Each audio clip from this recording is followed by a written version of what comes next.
আমার আল্লাহ বলেন, ও সাহাবাই কেরাম, ও মক্কার মুসলমানেরা, তোমরা ইসলাম পেয়ে, কোরআন পেয়ে, মুহাম্মাদুর রাসূলকে পেয়ে তোমরা যখন খুশি হলে আমি আল্লাহ তোমাদের উপরে খুশি। জোরে বলেন সুবহানাল্লাহ। সর্বপ্রথম যে আয়াত নাজিল হলো, ইসলাম প্রথম গ্রহণ করলেন একজন নারী। আর ইসলামের দাওয়াত যখন আল্লাহ রসুল মক্কায় শুরু করে দিলেন, আমার মূল কথার দিকে আমি চলে আসতেছি। যারা ইসলাম গ্রহণ করলেন তাদের সংখ্যা কম না বেশি? হ্যাঁ, যারা গ্রহণ করলেন তাদের সংখ্যা কম না বেশি? কম। যারা গ্রহণ করলো না তাদের সংখ্যা কম না বেশি? বেশি। মক্কাতে অল্প সংখ্যক লোক ইসলাম গ্রহণ করলেন, অধিকাংশ লোক ইসলাম গ্রহণ করলো না। আমি আপনাদের বলেছি, কোরআন পেয়ে, ইসলাম পেয়ে, নবী পেয়ে যারা খুশি, আল্লাহ বলেন আমিও তোমাদের প্রতি খুশি। এই কথা দিয়ে শুরু করছি না? মনে আছে? ইসলাম পেয়ে, কোরআন পেয়ে, নবী মুহাম্মদুর রাসূলকে পেয়ে আবু বকর খুশি না বেজার? হযরত ওমর খুশি না বেজার? হযরত আলী খুশি না বেজার? হযরত ওসমান খুশি না বেজার? হযরত সাহাবায়ে কেরাম খুশি না বেজার? জোরে বলেন। হ্যাঁ, খুশি না বেজার? খুশি। আমার আল্লাহ বলেন, ও সাহাবায়ে কেরাম, ও মক্কার মুসলমানেরা, তোমরা ইসলাম পেয়ে, কোরআন পেয়ে, মুহাম্মাদুর রাসূলকে পেয়ে তোমরা যখন খুশি হলে আমি আল্লাহ তোমাদের উপরে খুশি। জোরে বলেন সুবহানাল্লাহ। আল্লাহ কেমন খুশি হলেন এই পবিত্র কোরআনে এক জায়গায় নয়, দুই জায়গায় নয়, বহু জায়গায় আয়াত নাজিল করে আল্লাহ প্রমাণ করে দিলেন, তোমরা যেহেতু কোরআন পেয়ে খুশি আমি আল্লাহ তোমাদের প্রতি খুশি। আল্লাহ বলেন, রাদিয়াল্লাহু আনহুম, রাদিয়াল্লাহু আনহুম। এর অর্থ হলো আল্লাহ তাদের প্রতি খুশি এবং রাজি। জোরে বলেন সুবহানাল্লাহ। কাদের প্রতি রাজি আর খুশি? সাহাবীদের প্রতি। কেন রাজি খুশি বলেন? কেন রাজি আর খুশি আল্লাহ তাদের উপর? তারা কোরআন পেয়ে কি খুশি, নবীকে পেয়ে খুশি, ইসলাম পেয়ে খুশি। আল্লাহ বলেন এই জন্য আমিও তোমাদের প্রতি কি খুশি। এখন আসেন, আবু জেহেল কোরআন পেয়ে কি খুশি? উতবা সাইবা কাফের বেঈমানেরা ইসলাম পেয়ে কি খুশি? নবীকে পেয়ে কি খুশি না বেজার? বেজার। আমার আল্লাহ বলেন, আমার পক্ষ থেকে কোরআন পাঠালাম, আমার পক্ষ থেকে ইসলাম পাঠালাম, আর রসুল পাঠালাম, তারপরও তোমরা যখন বেজার, তোমরা জেনে রাখো আমি আল্লাহ তোমাদের প্রতি বেজার। এখন এইটা গেল কোরআন নাজিলের জামানার কথা, কোরআন নাজিলের জামানার কথা, ওই সময়ের কথা। এখন থেকে প্রায় 1450 বছর অতিবাহিত হয়ে গিয়েছে।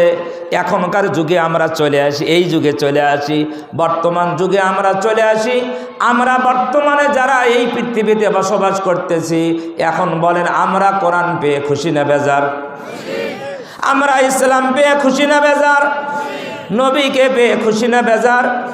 ভালো করে জেনে রাখবেন, কোরআন নাজিলের সময় যারা এই 3 নিয়ামত পেয়ে যারা খুশি, তাদের প্রতি আল্লাহ যেমন রাজি আর খুশি হয়েছেন, এই যুগ শুধু নয়, কিয়ামত পর্যন্ত আনেওয়ালা যত মানুষ পৃথিবীতে আসবে, এই 3 নিয়ামত পেয়ে যারা খুশি আর রাজি হবে, আল্লাহ বলেন আমিও তাদের প্রতি রাজি এবং খুশি। এখন বলেন, আমরা এই মুহূর্তে, এই যুগে, এই ফিতনা ফাসাদের যুগে আল্লাহকে রাজি এবং খুশি করতে পারবো? পারবো? কথা বোঝেন নাই? এই যুগে বর্তমান সময়ে এই গ্রামের মানুষ আমরা আল্লাহকে রাজি এবং খুশি করতে পারবো? পারবো? কোনো মাধ্যম আছে? আছে? আছে। আল্লাহকে দাওয়াত করে খাওয়াবেন, হ্যাঁ, নবীকে হাদিয়া দিবেন কি? হ্যাঁ, ইসলাম পেয়ে খুশি হইতে হবে, কোরআন পেয়ে খুশি হইতে হবে, নবীকে পেয়ে খুশি হতে হবে, যেমন খুশি হয়েছিলেন সাহাবায়ে কেরাম রাদিয়াল্লাহু তাআলা আনহুম। তারা যেমন খুশি হয়েছিলেন আমাদেরকেও তেমনি খুশি হতে হবে। আমরা যদি এই যুগে, এই মুহূর্তে, এই গ্রামে নারী হই আর পুরুষ হই, আমরা যদি এই তিন নিয়ামত পেয়ে খুশি হই, আল্লাহ যেমন সাহাবাদের প্রতি খুশি আর রাজি, আমাদের প্রতিও রাজি এবং খুশি হয়ে যাবে। এখন বলবেন হুজুর কোরআন পেয়ে খুশি, আমি তো খুশি। আমি কি খুশি? মুখ দিয়ে খুশি বললাম, ইসলাম পেয়ে আমি খুশি, মুখে বললাম খুশি। রসুল পেয়ে আমি খুশি, মুখে শুধু বললাম আমি খুশি। আত্মা একটু হাত দিয়ে, বুকে হাত দিয়ে বলেন এতটুকু বললেই কি যথেষ্ট হবে? যথেষ্ট হবে? আজকে ঈশান নামাজের পরে রংপুর মুন্সিপাড়া কবরস্থান মসজিদের ইমাম আমার রুমে এসে বললেন, হুজুর আমার একজন মুসল্লি, গত জুমায় আমি বয়ান করেছি আল্লাহ তাআলা মানুষকে কিভাবে সৃষ্টি করেছেন, এই সৃষ্টির রহস্য আমি বয়ান করেছি। একজন যুবক মুসল্লি সে হুজুরকে বলেন, হুজুর এই বক্তব্য আর কোনোদিন করবেন না। হুজুর বক্তব্য দিয়েছেন কোরআনের কথা। কার কথা? কোরআনে মানুষ সৃষ্টির রহস্য আছে না নাই? হ্যাঁ, যে আয়াত সূরা আলাকের মধ্যে প্রথমে আছে, প্রথমে 5 আয়াতের মধ্যেই কিছুটা ধারণা দেওয়া হয়েছে। তাহলে কোরআন যেই কথা বলেছে, কোনো হুজুর যদি ওই আলোচনা করে আর ওই আলোচনা যদি কারো কাছে অপছন্দ হয়, তাহলে বলেন তার কি ঈমান আছে? সে কি কোরআন পেয়ে খুশি? খুশি না, খুশি না।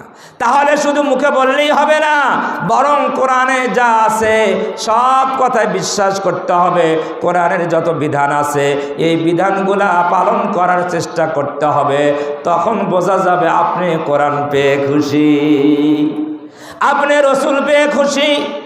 তখনই বোঝা যাবে রসুল পেয়ে আপনি খুশি। যখন রসুলের আদর্শ আপনার সামনে আসবে, আপনি মনোপ্রাণে গ্রহণ করে নেবেন, কোনো বাক বেতনটা করবেন না, নবীর আদর্শের বিরুদ্ধে কোনো বক্তব্য দিবেন না, নবীর পক্ষে আপনি কথা বলবেন, নবীর আদর্শ মানার চেষ্টা করবেন। তখন বোঝা যাবে আপনি রসুলকে পেয়ে খুশি, আপনি ইসলাম পেয়ে খুশি। কথার অর্থ কি? এ কথার অর্থ হলো ইসলামের যেই বিধিবিধান রয়েছে, এই বিধিবিধান যখন আপনার সামনে আসবে, আপনি মাথা নত করে দিয়ে গ্রহণ করবেন, ইসলামের বিপক্ষে যাবেন না। তখন বোঝা যাবে ইসলাম পেয়ে আপনি খুশি। ঠিক না বে ঠিক? আমার কথা বুঝে থাকলে বলেন খুশির অর্থ কি? খুশির অর্থ হলো তাকে ভালোবাসা, তার বিধান মানা, এর মানেই তো খুশি। তার বিপক্ষে না যাওয়া। কথা বুঝে আসছে না আসে নাই? যদি বিপক্ষে যায় তাহলে মুখে খুশি বললে খুশি হওয়া প্রমাণ হবে না। এই জন্য আমি 3টে পয়েন্টে কথা বলেছি, আল্লাহ, রাসূল, ইসলাম। বুঝতে পারছেন? আল্লাহ, রাসূল, ইসলাম, এই 3টে পয়েন্টে কথা বলেছি। এই 3টে পয়েন্টের উপর